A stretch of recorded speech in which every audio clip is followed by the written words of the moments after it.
বস, এই সিজনে তো ইটের কোনো বেচা বিক্রি নেই, তাহলে 50 লাখ টাকা সিসি লোনটা কিভাবে দেবেন? আমিও তো সেটা নিয়ে চিন্তিত আছি, দেখা যাক, আল্লাহ ভরসা।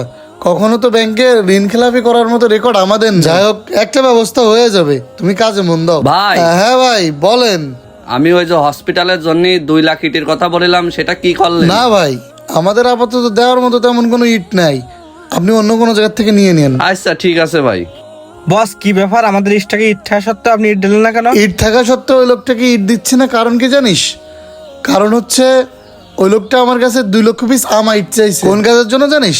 একটা সরকারি হসপিটালের গাঁথুনির জন্য। মানুষ হসপিটালে কখন যায়? অসুস্থতা থেকে আরোগ্য লাভের জন্য।